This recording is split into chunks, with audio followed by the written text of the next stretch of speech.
अगला जो पॉइंट है वो कॉन्सेप्ट है, और कॉन्सेप्ट हर जगह यूज होगा। देखिए, अगर आप किसी वेक्टर को रोटेट करें, सपोज कर लो ये एक वेक्टर है और ये वेक्टर ए है, आपने इसको रोटेट कर दिया, रोटेट होकर के ये वेक्टर अब यहां आ चुका है।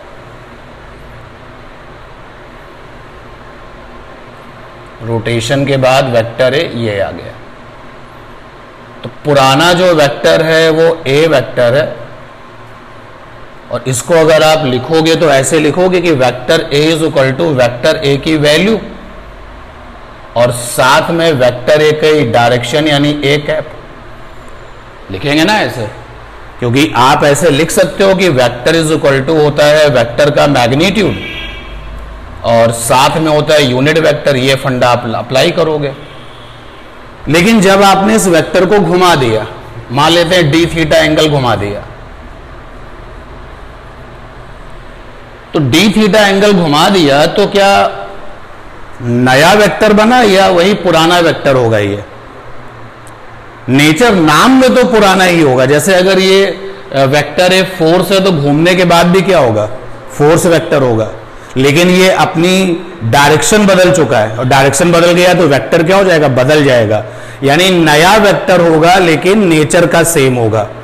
अगर ये फोर्स वेक्टर है पुराना वाला तो ये नया फोर्स वेक्टर होगा, नाम उसका फोर्स वेक्टर ही होगा। और इसलिए क्योंकि डायरेक्शन बदल गई है तो हमने इस घूमने के बाद वाले वेक्टर को लिखा वो ए डैश वेक्टर है।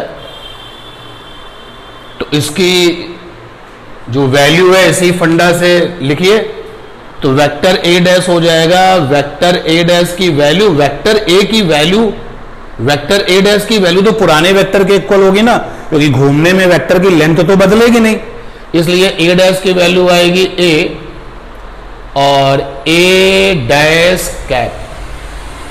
कोई समस्या हो तो बताइए। यह बात क्लियर है? क्योंकि रोटेशंस में वेक्टर का मैग्नीट्यूड नहीं बदलता है। ये वाला वेक्टर नया वेक्टर होगा, मैंने उसको ए डैश लिखा है और इस वाले फार्मूले से उसको जो है ओपन किया है। तो वेक्टर ए डैश का मैग्नीट्यूड तो पुराने वेक्टर के ही इक्वल होगा, और पुराने वेक्टर का मैग्नीट्यूड हमने ए लिया है तो यहां पर ए आएगा, और साथ में नई डायरेक्शन, तो ये जो डायरेक्शन है उसमें आपने ए कैप लिखा है, तो नई डायरेक्शन में हमने लिख दिया है ए डैश कैप।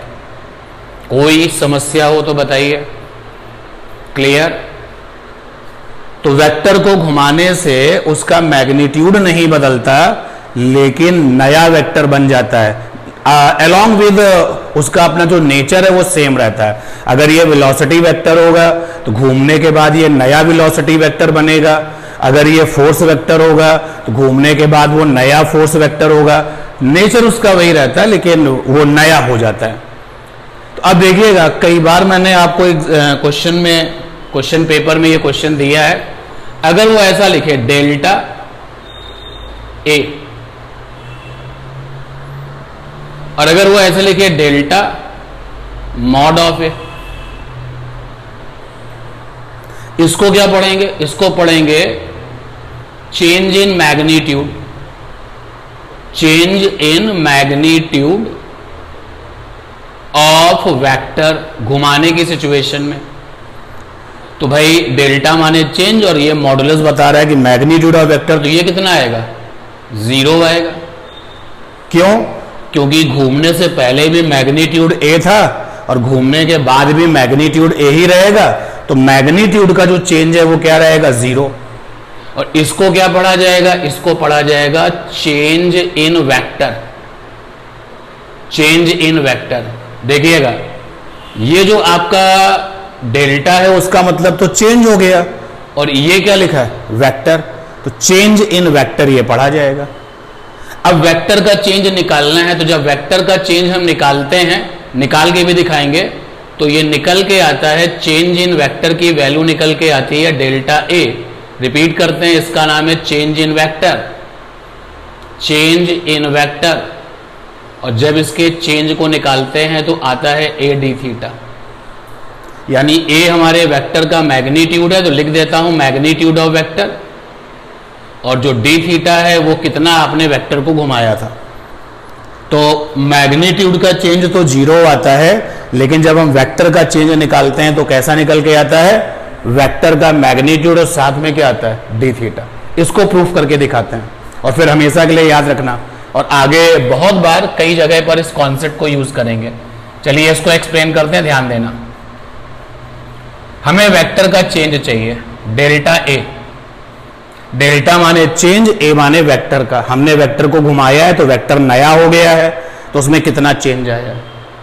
तो क्या लिखेंगे, फाइनल वाला वेक्टर माइनस इनिशियल वाला वेक्टर। चेंज का मतलब ही यही होता है फिजिक्स में।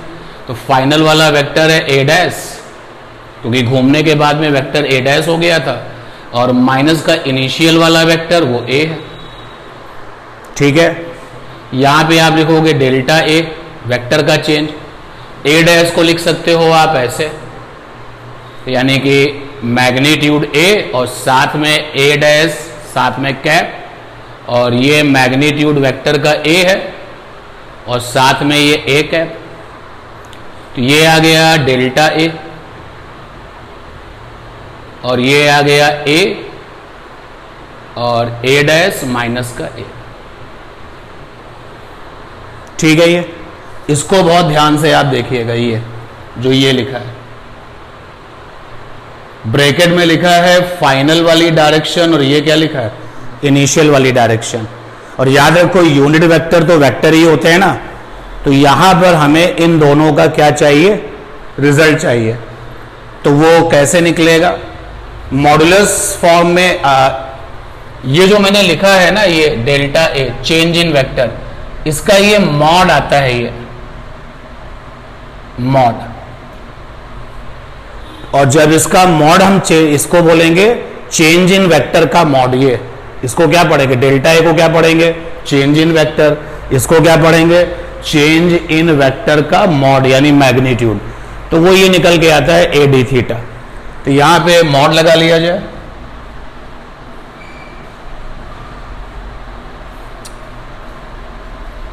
इस पर तो मॉड लगेगा नहीं क्योंकि ये तो ऑलरेडी वैल्यू है। ये आ जाएगा A cap, A dash cap minus का ए कैप, ये आ गया। अब ध्यान देना, कॉन्सेप्ट है, अगर हमारे पास में पी क्यू दो वेक्टर हैं तो उनके डिफरेंस का चेंज निकालने का तरीका होता है अंडर रूट वेक्टर पी की वैल्यू का स्क्वायर प्लस वेक्टर क्यू की वैल्यू का स्क्वायर माइनस 2 वेक्टर पी की वैल्यू वेक्टर क्यू की वैल्यू कॉस और एंगल बिटवीन वेक्टर्स। ये फंडा है, वेक्टर में पढ़ा हुआ है। तो जरा इस फंडे को इसके लिए अप्लाई कर दें। हमारे पास में है mod of A cap dash minus का ए कैप अंडर रूट, यहां पर वेक्टर ए डैश की वैल्यू, तो वेक्टर ए डैश की वैल्यू होगी 1 स्क्वायर, क्योंकि ये यूनिट वेक्टर और ये भी यूनिट वेक्टर है। तो जो mod of A cap dash होगा वो भी 1 होगा और जो मॉड ऑफ ए कैप होगा वो भी 1 होगा। ठीक है, तो वेक्टर ए डैश कैप की वैल्यू यानी 1, वेक्टर ए कैप की वैल्यू भी 1 और माइनस का 2, 1 और 1, और दोनों वेक्टर्स के बीच का एंगल। तो वेक्टर ए और वेक्टर ए डैश आपका ये है, ये आपका वेक्टर ए और ये वेक्टर ए डैश है।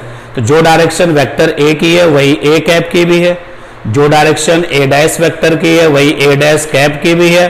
और ये दोनों वेक्टर आपस में कितने डिग्री पर है, डी थीटा पर है। तो यहां पर भी एंगल डी थीटा ही होगा, तो कॉस के आगे डी थीटा आ जाएगा। यहां से आएगा ए डैश कैप माइनस का ए कैप, ये देखिए क्या बन जाएगा, 1 और 1 ये 2 हो जाएगा और ये माइनस का 2 हो जाएगा, 2 कॉमन हो जाएगा, ब्रैकेट में 1 माइनस कॉस डी थीटा। ठीक है यहां तक। और अब हमें ट्रिग्नोमेट्री में ये पता है कि कॉस ऑफ एंगल, अगर कॉस के साथ कोई एंगल लिखा हो तो फार्मूला होता है 1 माइनस 2 साइन स्क्वायर एंगल का आधा। ये है,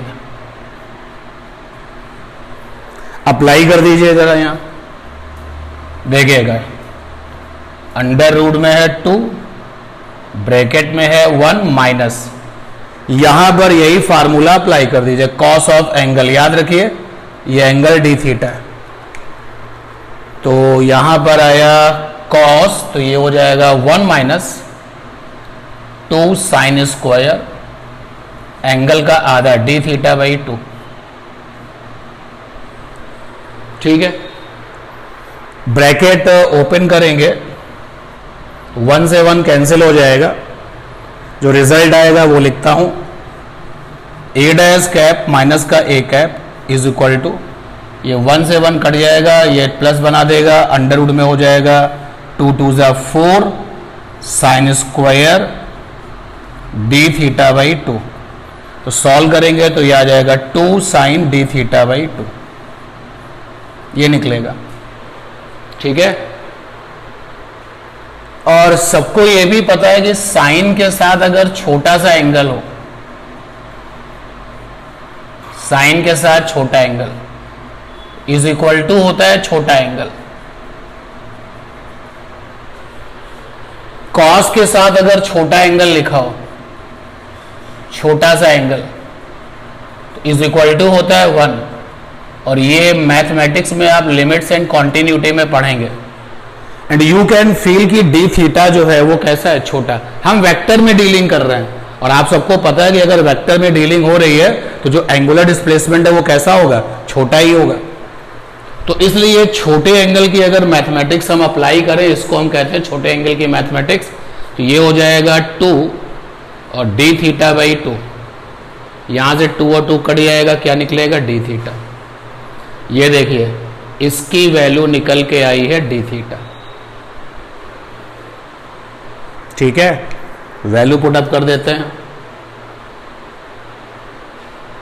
देखिए रिजल्ट आ गया, चेंज इन मैग्नीट्यूड तो 0 था यहां पर, लेकिन रोटेशन में जब वेक्टर का चेंज निकलता है तो आता है वेक्टर की वैल्यू, और इसकी वैल्यू निकल के आई है D theta.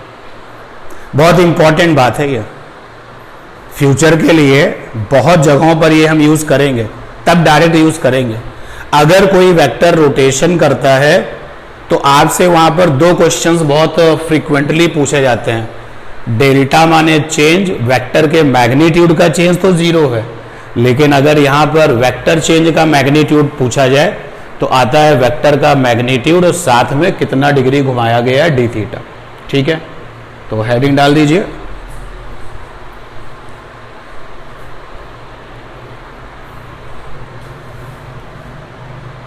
During, as a question लिखिए, during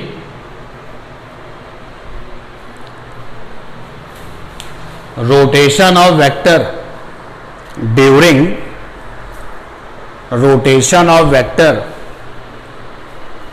discuss, during rotation of vector discuss changes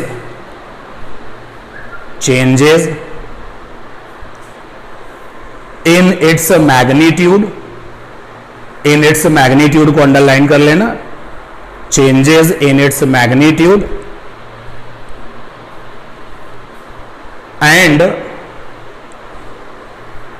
and magnitude of change in vector, and magnitude of change in vector,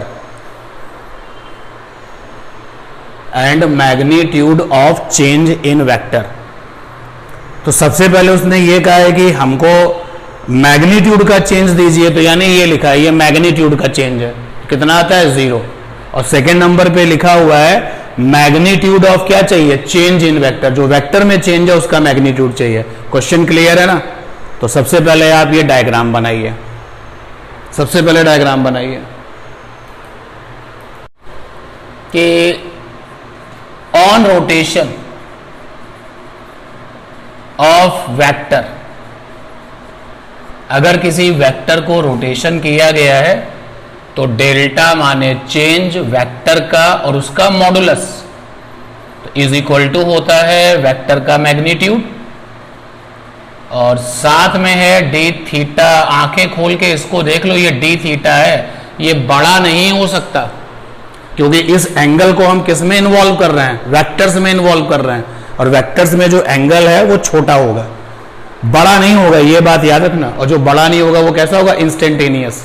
इसका मतलब ये हो गया कि अगर एक एग्जाम्पल हम यहां पर बनाएं कि वेलोसिटी वेक्टर जो है, velocity vector has magnitude is equal to 20 metre पर सेकेंड।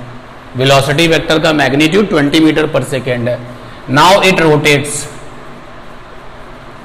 Bye 30 degree. देन अगर वेलोसिटी वेक्टर को हम लोग v से लिख लें, सभी को पता है, देन तो पहला यहां पर जो है देन के बाद क्वेश्चन पूछा है ये, तो आपने कहा भाई ऊपर वाला फंडा यूज कर दिया जाए। तो जब हमने इस क्वेश्चन के लिए ये ऊपर वाला फंडा लगाया तो वेक्टर का मैग्नीट्यूड यहां पे 20 है और angle should be in radian. तो 30 डिग्री को जब आप रेडियन में बनाओगे, पाई बाय 180 से मल्टीप्लाई करोगे तो ये आ जाएगा पाई बाय 6। तो ये आंसर गलत हो गया। क्यों गलत हो गया? क्योंकि जो ये कॉन्सेप्ट है valid for small rotations, valid for small rotations.